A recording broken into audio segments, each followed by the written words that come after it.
নমস্কার। আজকের এই খোলা আড্ডা অনুষ্ঠানে একটা অত্যন্ত গুরুত্বপূর্ণ বিষয় নিয়ে আলোচনা করব। আপনারা জানেন এখন ভারতবর্ষে সবথেকে যে বিষয়টিকে নিয়ে বিতর্ক চলছে সেটা হলো E20 পেট্রোল। মানে ইথানল 20% মেশানো পেট্রোল। আমরা আগে যে পেট্রোল ব্যবহার করতাম গাড়িতে সেটা ছিল 100% পেট্রোল, এখন তার মধ্যে 80% পেট্রোল এবং 20% ইথানল। ইথানল তৈরি হয় সাধারণত আখ জাতীয় জিনিস থেকে, এক ধরনের অ্যালকোহল এটা, এবং এটা মিশিয়ে এখন পেট্রোল তৈরি করা হয়েছে। সরকারের দাবি যে এই পেট্রোল অত্যন্ত পরিবেশ বান্ধব এবং এতে আমাদের যারা আখ চাষি বা আমাদের যারা আমাদের কৃষক সমাজ তাতে লাভবান হবে এবং পরিবেশও বাঁচবে, এবং পেট্রোলের উপরে যে আমাদের যে নির্ভরতা বিদেশ থেকে আনা সেটাও অনেকটা কমে যাবে।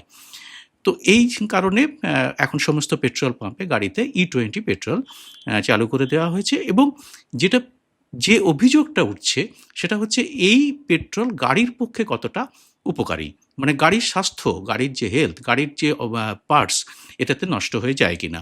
একাংশ দাবি করছেন, বিশেষ করে তার মধ্যে রয়েছেন অটোমোবাইল ইঞ্জিনিয়ারদের একটা অংশ, যারা দাবি করছেন যে এই পেট্রোলের জন্য পুরনো গাড়ি উপযুক্ত নয়।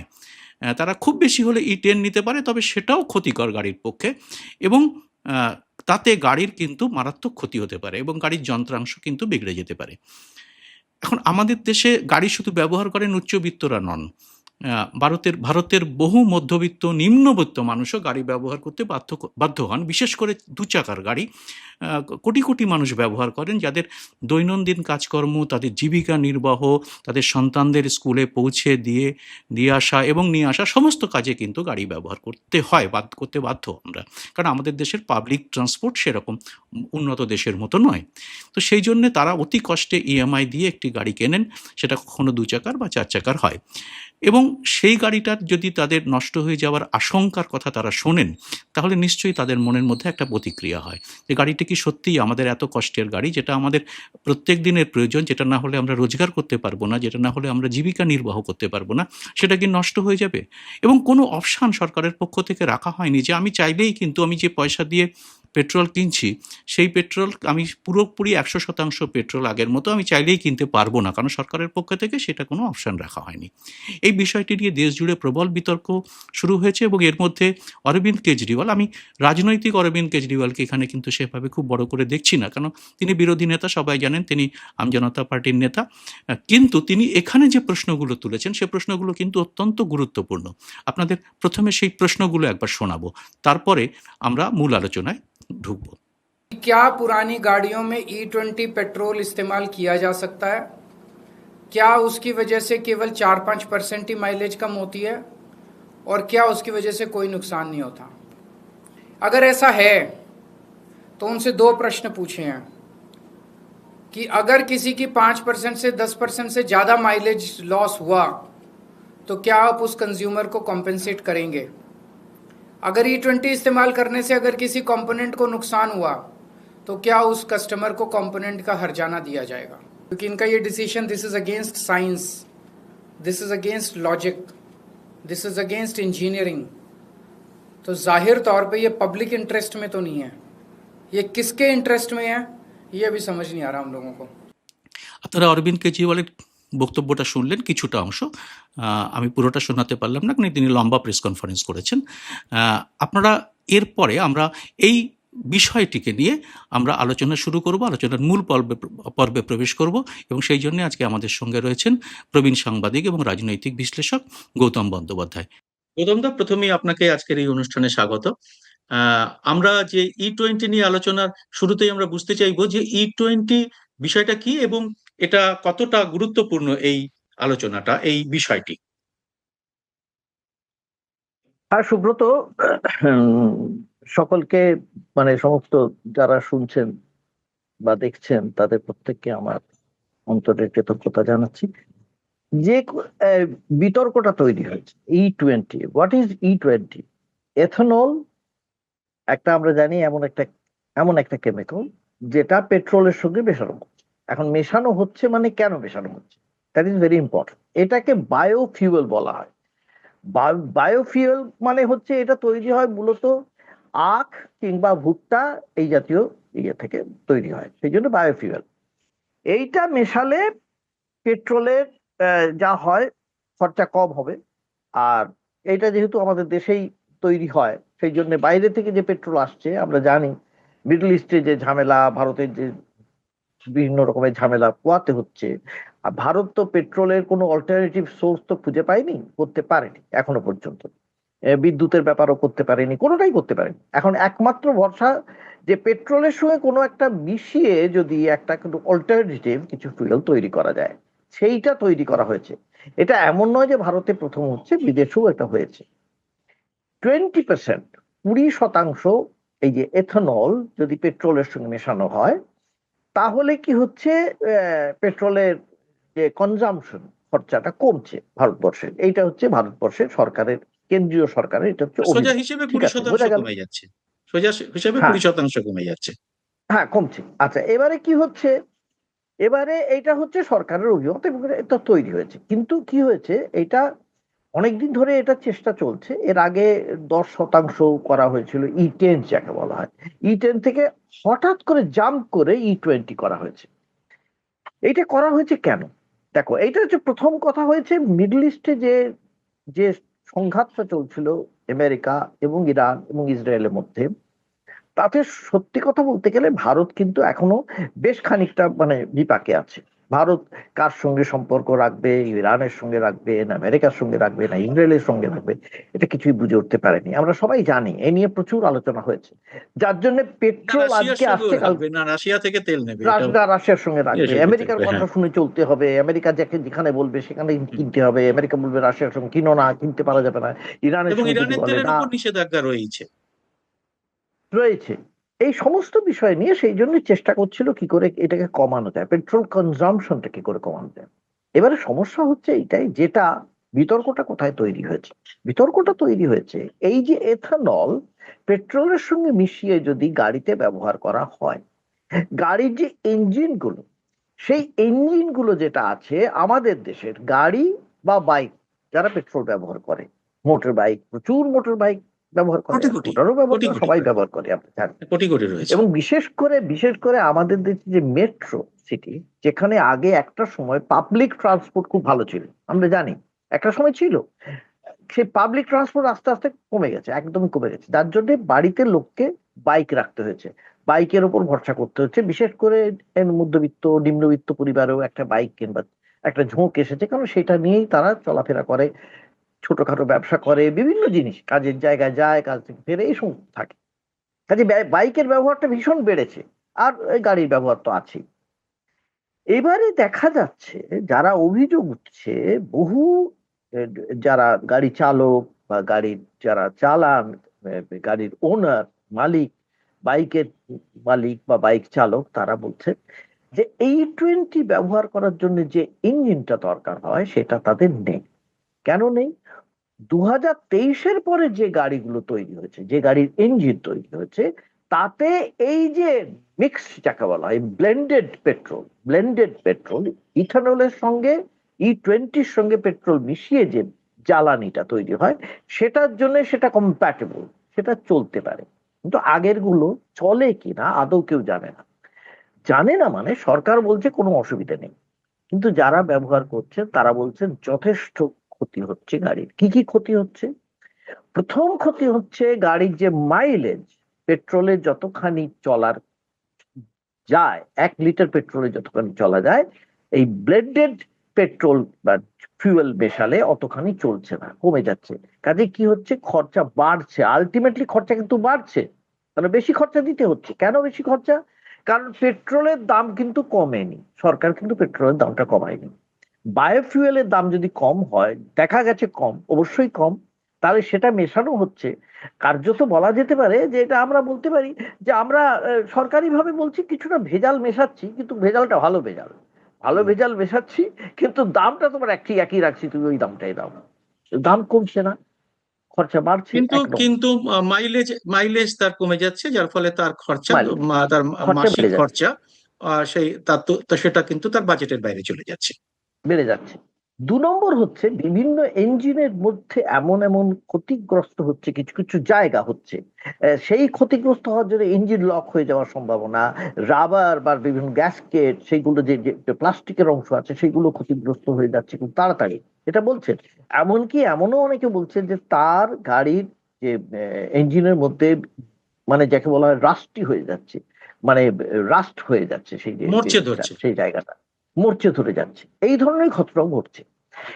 যদিও সরকার বলে দিয়েছে এই সমস্ত একেবারে ঠিক কথা নয়। আমি জানি পেট্রোলিয়াম মিনিস্টার হরদীপ সিং পুরী বলছেন না না এই সমস্ত কিছু না, এগুলো হচ্ছে অপোজিশন যারা, তার ফিয়ার মঙ্গরিং, তারা ভয় দেখাচ্ছে লোককে, ভয় দেখিয়ে লোকে এই সমস্ত বলছে, এই হচ্ছে তার বক্তব্য। আর অন্যদিকে পরিবহন মন্ত্রী নীতিন গডকরি কি বলছেন? নীতিন গডকরি বলছেন যে না, এটা একেবারেই ঠিক কথা না, আমরা খোঁজ নিয়েছি যে এই এই ধরনের কোনো কিছু হচ্ছে বলে আমাদের কাছে কোনো রকমের এই ধরনের প্রমাণ নেই। যদি কারোর কাছে প্রমাণ থাকে তিনি দিতে পারেন। এটা তো সরকারের দেওয়ার কথা, এটা লোকের দেওয়ার কথা নয়। এই কথাটাই ভুল হচ্ছে একটা জায়গায়, এবং সরকার নিজেই। সরকার, গৌতম দা, একটু আপনাকে ইন্টারাপ্ট করছি, এর মধ্যে সরকার হ্যাঁ, তিনটি বড় সংস্থাকে, যারা অটোমোবাইল তৈরি করে, তাদের প্রতিনিধিকে সামনে রেখে এটা দাবি করেছেন এবং তারা সেটা সরকারের হ্যাঁতে হ্যাঁ মিলিয়েছেন। যেটা নিয়ে অরবিন্দ কেজরিওয়ালের যে প্রেস কনফারেন্সটা আমরা প্রথমে দেখলাম, তিনি যে চিঠি লিখেছেন তাদের কাছে পরিষ্কার এই তিনটি সংস্থাকে আলাদা করে এবং বাকি সংস্থাগুলোকে আলাদা করে। तो आज मैं 29 ऑटो मैन्युफैक्चरर्स को चिट्ठी लिख रहा हूँ। 29 में से 3 लोगों को अलग चिट्ठी लिखी है और बाकी 26 को अलग लिखी है। 3 वो लोग हैं, मारुति, टोयोटा किर्लोस्कर और हीरो, जिन्होंने 4 जुलाई को सरकारी प्रेस कॉन्फ्रेंस में कहा था कि पुरानी गाड़ियों में अगर E20 इस्तेमाल किया जाए तो सेफ है, थोड़ी सी माइलेज गिरती है 3-4-5%, लेकिन कोई नुकसान नहीं होता गाड़ी को। तो इन लोगों को अलग से चिट्ठी लिखी है। इस चिट्ठी में लिखा है जी, आपने 4 तारीख को सरकारी प्रेस कॉन्फ्रेंस में कहा था कि पुरानी गाड़ियों में E20 का इस्तेमाल किया जा सकता है, थोड़ी सी माइलेज कम होती है 4-5%, लेकिन नुकसान नहीं होता गाड़ी को। लेकिन आपका ओनर्स मैनुअल कहता है कि किसी भी हालत में 2023 के पुरानी गाड़ियों में 10% से ज़्यादा इथेनॉल ब्लेंडेड पेट्रोल इस्तेमाल नहीं होना चाहिए। কেজরিওয়াল সেখানে বলছে যে আপনারা পাবলিকলি যেটা বললেন, আপনাদের যে ওনার্স বা ড্রাইভার্স যে ম্যানুয়াল, সেই ম্যানুয়ালে সে কথাটা লেখা নেই, বরং উল্টো লেখা আছে। লেখা আছে যে E10 পর্যন্ত কিভাবে ব্যবহার করা যাবে, কতখানি করা যাবে, আদৌ করা যাবে কিনা, সমস্ত জিনিস লেখা আছে। সেখানে আদৌ লেখা নেই যে E20 ব্যবহার করা যাবে ওই ইঞ্জিনে। তাহলে কোনটা ঠিক, ঠিক করে বলুন। যদি ঠিক না হয় তাহলে আপনাদের স্বীকার করতে হবে এটা ভুল হয়েছে, 1 নম্বর। 2 নম্বর, আপনারা যে হ্যাঁ বলেছেন, অতএব এরপরে যদি ক্ষতি হয় তার কম্পেনসেট করবে আপনারা, ক্ষতিপূরণ দিতে হবে আপনাদের কিনা আপনারা বলবেন। 3 নম্বর হচ্ছে যদি মাইলেজ কমে যায়, এবং এই মাইলেজ কমে যাওয়ার ব্যাপারটা কিন্তু সরকার স্বীকার করেছে, গভর্নমেন্ট হ্যাজ অ্যাডমিটেড ইট, বলেছে হ্যাঁ খুব 5 সম্প্রতি, থেকে কয়েক ঘন্টা আগে প্রায় বলা যেতে পারে, পাঁচ প্রথম থেকে দিকে করে। 6% পর্যন্ত মাইলেজ কম হতে পারে। তো 5 থেকে 6% মাইলেজ যদি সরকার বলে থাকে তাহলে তো সেটা অনেকখানি। 5 থেকে 6% মাইলেজ কমে যাবে, সরকার স্বীকার করছে এতদিন পরে। কেন এতদিন পরে? এটা তো করা উচিত ছিল একেবারে প্রথম দিনে, যখনই শুরু করা হচ্ছে তখন থেকে। এখন আমি আমি দর্শকদের একটু মনে করিয়ে দিতে চাই, কংগ্রেস থেকে পবন খেরা প্রায় 1 বছর আগে একটা প্রেস কনফারেন্স করেছিলেন, তখন বলেছিলেন যে এইটা নীতিন গডকরি বারবার এই যে এথানল ব্লেন্ড করে E20 বাজারে আনবার চেষ্টা করছেন, তার কারণ তার ছেলেরা এই এথানল শিল্পের সঙ্গে জড়িত, মানে মালিকটাই সরবরাহকারী, মূল সরবরাহকারীদের মূল একটা, সরবরাহকারী তাদের সঙ্গে এটা জড়িত, কংগ্রেসের এই অভিযোগ। হ্যাঁ, এথানল শিল্পের সঙ্গে জড়িত, সেই জন্য তিনি চাইছেন এটা করতে। এইটা দেখো, এইটা আমি ধরে রাখতে পারি যে অপোজিশন এই ধরনের অ্যালিগেশন নিয়ে আসতে পারে, এটা ঠিক কি না ঠিক আমি আদৌ বলতে চাইছি না, ঠিকও হতে পারে, ভুলও হতে পারে। এই বিতর্কটা আছে, এই বিতর্কটা ছিল, আমরা এই সাধারণ বিতর্কটা আছে। মানুষেরটাকে যদি ফোকাস করি, আমরা এই বিতর্ক থেকে, হ্যাঁ, বিতর্কটা অবশ্যই খুব গুরুত্বপূর্ণ, কিন্তু আমরা যদি এই বিতর্কে ঢুকি যে সাধারণ মানুষের ক্ষতি হচ্ছে কি হচ্ছে না, এবং সাধারণ হচ্ছে মানুষের না। কাছে কি কোনো অপশন রাখা হলো যে আমি চাইলেই হুম, আমি যে টাকাটা দিয়ে পেট্রোল এতদিন কিনে আসতাম, আমি চাইলে হুম। আমি ইথানল কিনতে পারি, E20 কিনতে পারি, বা না চাইলে আমি পুরোটাই আমি আমার মতো করে আগের মতো কিনতে পারি। সেই অপশন তো সরকার রাখেনি। কেন রাখেনি এটা? প্রথম কথা হচ্ছে, এটা বলছে সরকার, বলছে যে দেশে এত পেট্রোল পাম্প আছে, এত পেট্রোল ডিস্ট্রিবিউশন আছে, যে আমাদের পক্ষে, সরকারের পক্ষে সম্ভবই না সেটা করা। একদম পরিষ্কার বলেছে সরকারের পক্ষে সেটা সারা দেশে এটা করা সম্ভব নয়। অতএব মিটে গেল, সরকার বলছে সম্ভব নয়। কিন্তু আমি তোমাকে একটা কথা বলে দিচ্ছি, এই যে E20 বা এথানল, 20% অফ এথানল ব্লেন্ডেড যে পেট্রোল, এটা কিন্তু ব্রাজিলে আছে, এমন নয় যে ব্রাজিলে নেই, বা আরো কয়েকটা দেশে, আমেরিকাতেও আছে। বিশেষ করে ব্রাজিলে যেটা হয়েছিল, ব্রাজিলে বহুদিন ধরে আগে থেকে এটার জন্য একটা পরিকল্পনা চলেছে, 2003 সাল থেকে প্রায় আমি জানি, প্রায় এটা চলছিল। এবং তারা কি করেছিল, এই যারা ব্যবহার করবে এইটা এথানল ব্লেন্ডেড পেট্রোল, তাদের জন্য ট্যাক্স কাটের ব্যবস্থা করেছিল, কর ছাড়, সাবসিডির ব্যবস্থা করেছিল, আলাদা করে সাবসিডি দেওয়া হবে করে, ধীরে ধীরে ধীরে ধীরে তারা এসে এই জায়গায় পৌঁছেছে। আমাদের কিচ্ছু করা হলো না, দুম করে তাড়িয়ে দেওয়া হলো। মানে সমস্তটাই যারা কনজিউমার, যারা উপভোক্তা, তারা ভোগ করবেন। এটা আর কাছে কারো কোনো দায় নেই, কোনো কিছু দায় নেই, সরকারের কোনো দায়ী নেই, সরকারের করবে না। অদ্ভুত ভাবে 2021 সালে নীতি আয়োগ কিন্তু এই ধরনের একটা প্রপোজাল দিয়েছিল, সরকারের কাছে দিয়েছিল এই ধরনের একটা প্রস্তাব, যে আমাদের দেশেও ওই ব্রাজিলের ওইটাকে ফলো করা হোক ধীরে ধীরে, যে আমাদের ট্যাক্স কাট কিছু করা হোক, আমাদের সাবসিডি দেওয়া হোক। সরকার কর্ণপাত করেনি। সরকার হঠাৎ করে দুম করে, যাকে বলা হয়, এইটা শুরু করলো। এবারে তুমি এইটা এইটা দেখো, খুব ইম্পর্টেন্ট, যে এবারে আদৌ এইটা, মানে সরকার কি করে বলছে যে এটা কোনো, এর মধ্যে কোনো ক্ষতি হয় না বা কিচ্ছু নেই, কি করে বলছে? কারণ ইতিমধ্যে জনস্বার্থ মামলা হয়েছে সুপ্রিম কোর্টে। সুপ্রিম কোর্টে কি সরকার বলেছে যে আমাদের যে টেস্ট রাইট, সেটা আমাদের হয়ে গেছে কমপ্লিট? টেস্ট রাইটের কোনো কিছু সেখানে জবাব দেওয়া হয়েছে, হ্যাঁ টেস্ট রাইটে এইগুলো পাওয়া গেছে? এটা এখনো পর্যন্ত কিন্তু আমরা দেখিনি, এখনো চলছে মামলাটা, যেহেতু সেই জন্য আমরা জানি না এই ব্যাপারটা। কিন্তু লোকের কাছে, সাধারণের মানুষের কাছে তো এটা জানাতে হবে সরকারকে। তো সরকার তো সেটা জানাচ্ছি না, কেন্দ্র তো জানাচ্ছেই না। ভুক্তভোগী কারা হচ্ছেন? ভুক্তভোগী হচ্ছেন যারা গাড়ির মালিক এবং যারা বাইকের মালিক, এই সমস্ত যারা কিনে বসে আছে, যারা চালাচ্ছেন। কালকের দিনে কি করবে যদি দেখা যায়, তুমি যেটা বলছো, যে শুধুমাত্র E20 বিক্রি হচ্ছে, অন্য কিছু বিক্রি হচ্ছে না, তা এবং ব্যবহার করতে বাধ্য হচ্ছে যারা বাইক চালাচ্ছেন বা গাড়ি চালাচ্ছেন। এমনিতেই তো গাড়িগুলো বা এরগুলো যদি ক্ষতিগ্রস্ত হতে থাকে, তখন তার কম্পেনসেশন কি করে হবে? বা তারা কোথা থেকে নতুন গাড়ি কিনবে? সে টাকা কোথায় আছে? দেশের কি সেই পরিমাণ টাকা আছে? আমাদের দেশের যে অবস্থা এখন, মধ্যবিত্তদের, নিম্নবিত্তদের, এইটা হচ্ছে আরেকটা বড় সমস্যা। এছাড়াও আরো দুটো সমস্যা আছে, নেই তা নয়।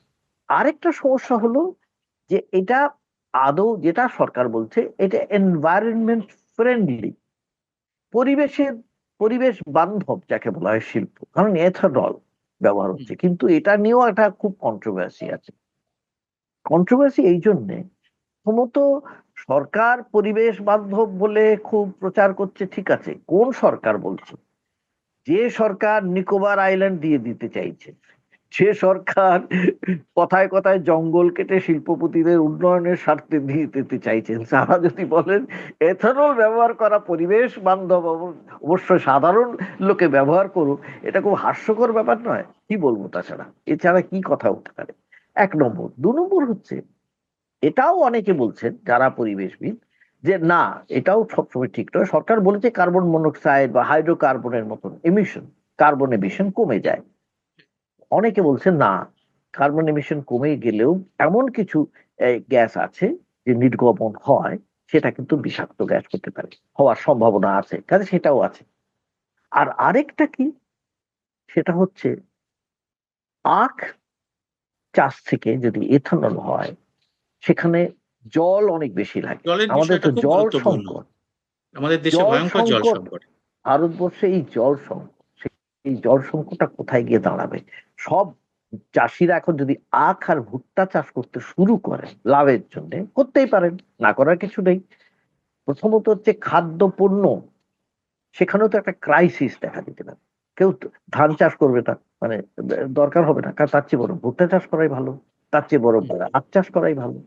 আর অন্যদিকে জল সংকট যদি দেখা যায়। কাজে সামগ্রিকভাবে জিনিসটা কিন্তু খুব কমপ্লিকেটেড, খুব জটিল, খুবই জটিল।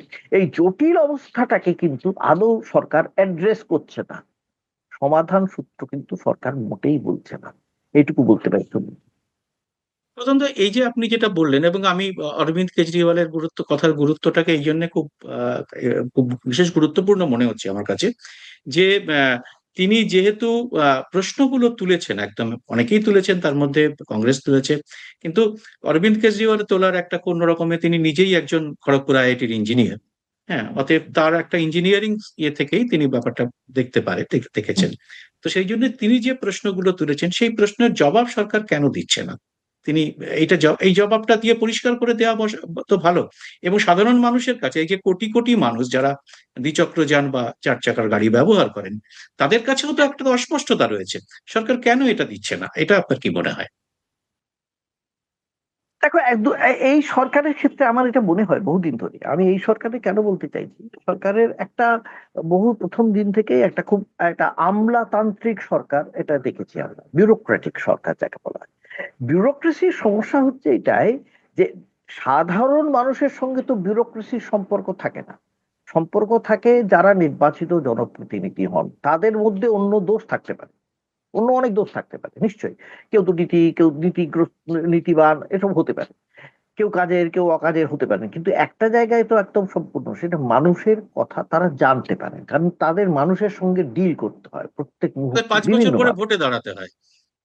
দাঁড়াতে হয়। লোকের কাছে যেতে কাজেই হয়। তারা মানুষের কথাটা জানতে পারে, কিন্তু বিউরোক্রেসিকে সেটা করতে হয় না। বিউরোক্রেসি কি করে, বহু সময় নিজেদের যেটা মনে হয় এবং নিজেদের মস্তিষ্ক প্রসূত যেটা হয় বা যেটা জেনে আসছে, হয়তো কোনো বিদেশ থেকে কোনো একটা জেনে এলো, তারপরে মনে হয় এইটা ইমপ্লিমেন্ট করাই বেস্ট বেস্ট। এই যে ইমপ্লিমেন্টেশন আমি শুরু করে দিলাম, এতে হবে কিচ্ছু হবে না। এবং তখন যদি সেই মিনিস্টার্স কনসার্ন তারা মনে করেন যে হ্যাঁ উনি যেটা বলছেন, ও যেটা বলছে এটা নিশ্চয়ই ঠিক, কারণ এই এত বড় একজন আইএস অফিসার কি কিউ সামবডি লাইক হিম বলছেন, তখন তো এটা চালু করা, এটা আবার করা উচিত। এই ধরনের যদি একটা সমস্যা হয়, তাহলে খুব রিয়েলি একটা, বিশেষ করে ভারতের মতো দেশে এত ধরনের মানুষ, বিভিন্ন আমাদের জলবায়ু আলাদা, মানুষের প্রকৃতি আলাদা, সবকিছুই আলাদা, সেখানে এটা ইমপ্লিমেন্ট করা খুব কঠিন হয়ে যায়। এবং ওই একসঙ্গে আমি শুরু করে দিতে যদি চাই, তখন সমস্যাটা যখন বাড়ে, তার উত্তরটা তো নির্বাচিত জনপ্রতিনিধিদের কাছে থাকে না, কারণ তারা তো ডেইলি এই ব্যাপারটায় ডিল করেন।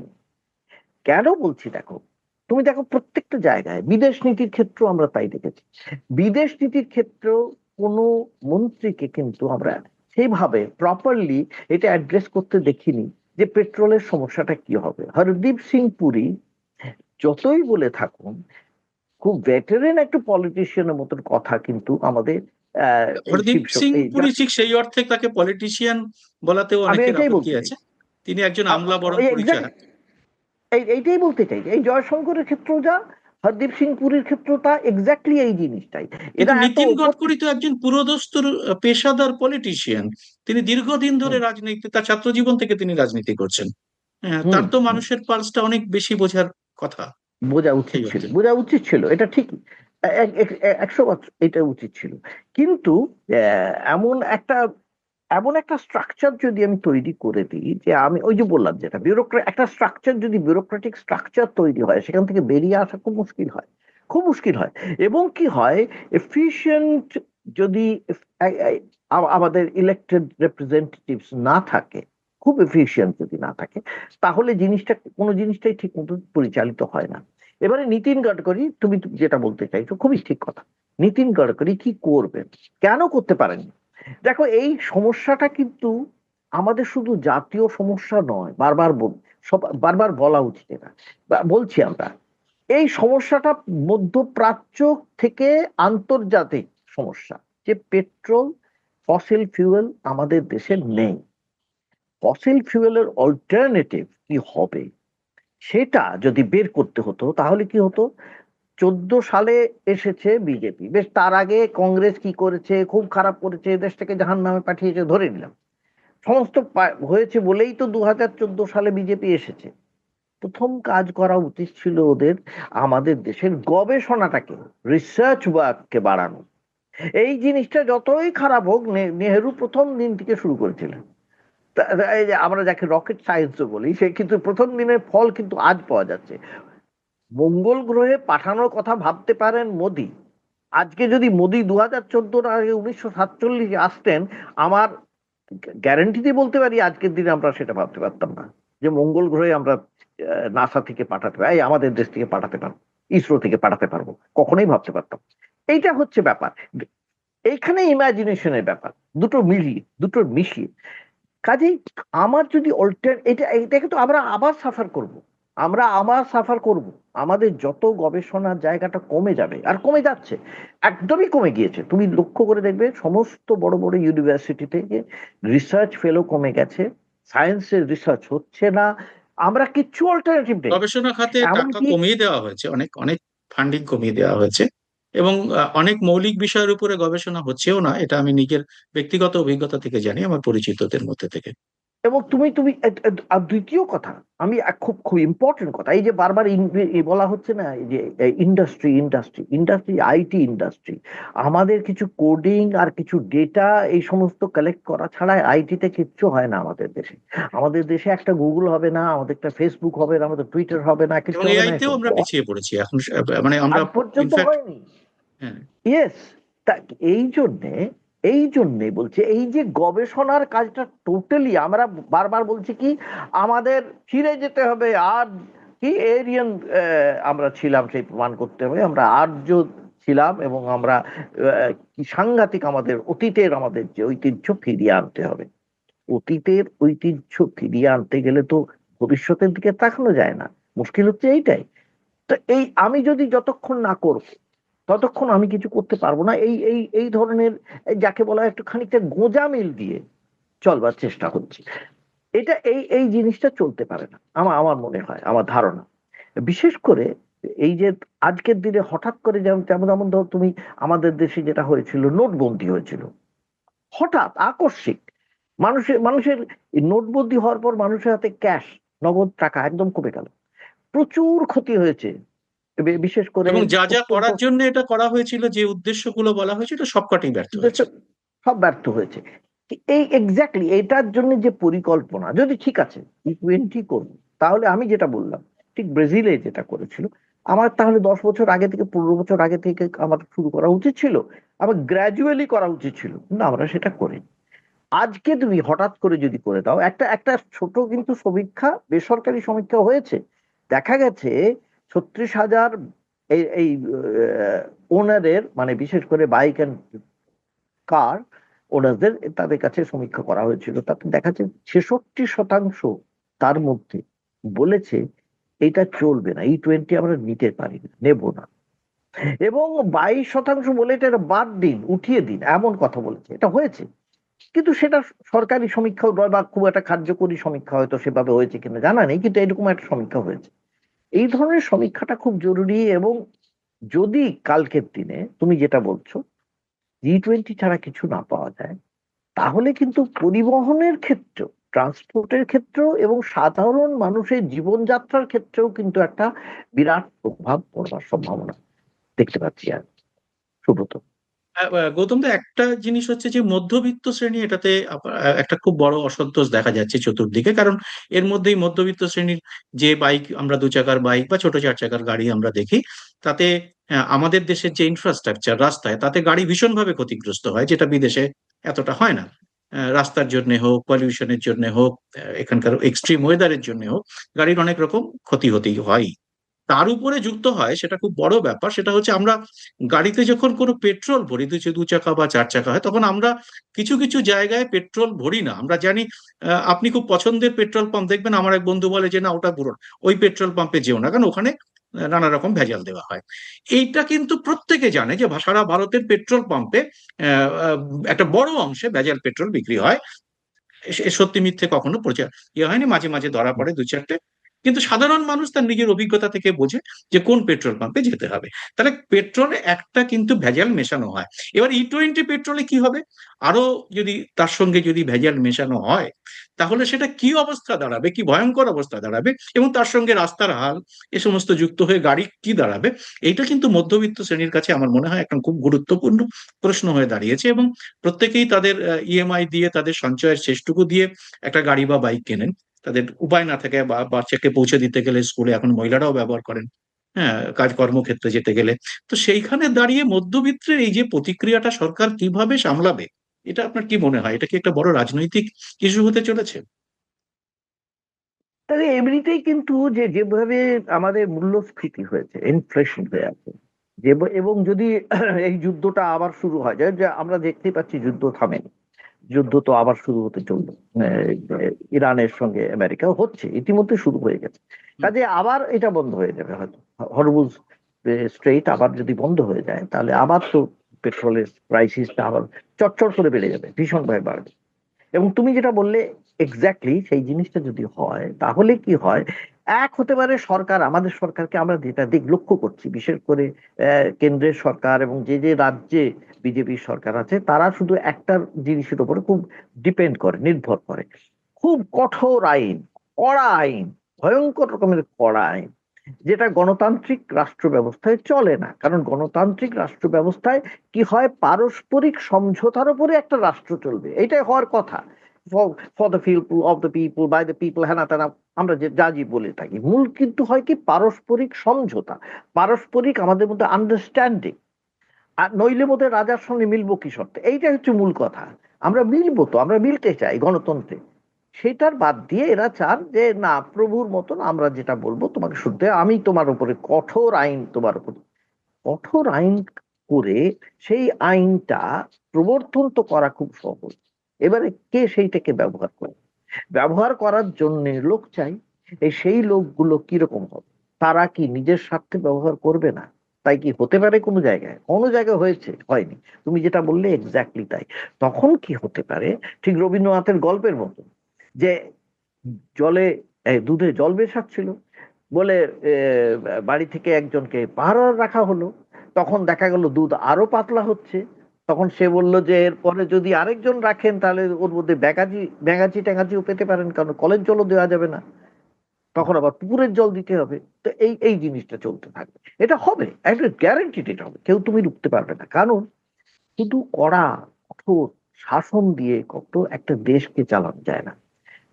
দেশকে চালাতে গেলে পারস্পরিক সমঝোতা, পারস্পরিক বোঝাপড়ার মধ্যে দিয়ে চলতে হয়। এটা যদি না করা যায়, তুমি যেটা বলছো, তাহলে কি হবে, বাড়বে, অবশ্যই বাড়বে, ভেজালও বাড়বে। তুমি কি করে আটকাবে? বেশ, আটকালে তুমি কতজনকে আটকাবে? তুমি পেট্রোল পাম্প বন্ধ করে দিলে, 10টা বন্ধ করে দিলে, তারপর লোকে আরোই গাড়ি চালাতে পারবে না, তখন আরো বিক্ষোভ হবে, তখন কি হবে? সামগ্রিকভাবে তুমি যদি দেখতে চাও, সামগ্রিকভাবে আমার যেটা দেখেছি, এই বিশেষ করে কেন্দ্রের বিজেপি সরকারের ক্ষেত্রে, তারা ভবিষ্যতের পরিকল্পনা না করেই অনেক সময় সিদ্ধান্ত নেন। এই যে সিদ্ধান্ত, হঠাৎ করে সিদ্ধান্ত নেওয়া, তার ফল সুদূর প্রসারী হতে পারে, এটা আমরা দেখতে পাচ্ছি এবং এখনো দেখতে পাচ্ছি, দেখছি।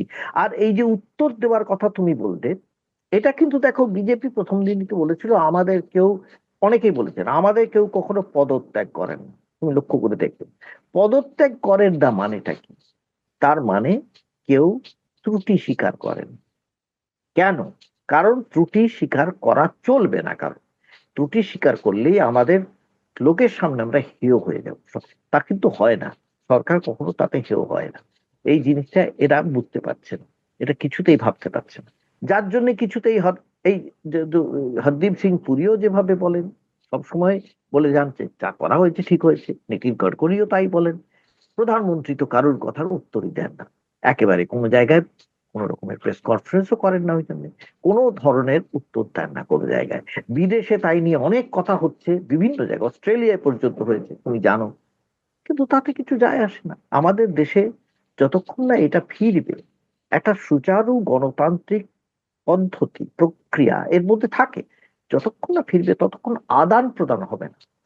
আমরা যদি বিজ্ঞানীদের সঙ্গে আদান প্রদান না করি, না বুঝি, বিশেষজ্ঞদের সঙ্গে যদি তাদের পরামর্শ না নেওয়া হয় এবং সাধারণ মানুষের, ততদিন এটা চলবে। তুমি যেটা বলছো সেটাই, এবং ততদিন সাধারণ মানুষ মরবে ইঁদুর বেচারা, এই বলতে পারি। ধন্যবাদ গৌতম দা, খুব সুন্দর আপনি আজকে একটা আলোচনা উপহার দিলেন আমাদের। আপনারা যারা এই অনুষ্ঠানটা দেখলেন তাদের সবাইকে অনুরোধ, আপনারা অবশ্যই কমেন্ট বক্সে আপনার মতামত, ভীষণ গুরুত্বপূর্ণ বিষয়টা, এই বিষয়টা প্রত্যেকের, আপনারা সবাই আমরা কিন্তু ভুক্তভোগী, অতএব আপনাদের মতামত অত্যন্ত গুরুত্বপূর্ণ। তাই অবশ্যই কমেন্ট বক্সে লিখবেন, এবং সেই সঙ্গে আমাদের এই চ্যানেল, আমার এই চ্যানেল এবং গৌতম ব্যানার্জি অফিসিয়াল, এই চ্যানেল দুটোকে আপনারা অবশ্যই সাবস্ক্রাইব করে আপনারা নোটিফিকেশন বেলটি চালু করে রাখবেন। অত্যন্ত আপনাকে ধন্যবাদ, এবং যারা এই অনুষ্ঠান দেখলেন সবাইকে নমস্কার। স্বাধীন সাংবাদিকতার পাশে দাঁড়াতে এবং আমার প্রতিটি ভিডিও সবার আগে পেতে মাসে মাত্র ৫৯ টাকা দিয়ে চ্যানেলের মেম্বারশিপ নিতে পারেন। চ্যানেলটি খুলে জয়েন শব্দটিতে ক্লিক করে যে কোনো দেশ থেকেই খুব সহজেই এ কাজ করা যায়। চ্যানেলটি ভালো না লাগলে সহজে মেম্বারশিপ ছেড়েও দিতে পারবেন। যারা এর মধ্যেই মেম্বারশিপ নিয়েছেন তাদের অনেক অনেক ধন্যবাদ। আপনাদের জন্য আলাদা করে ভিডিও তৈরির কাজও খুব শীঘ্রই শুরু করা হবে।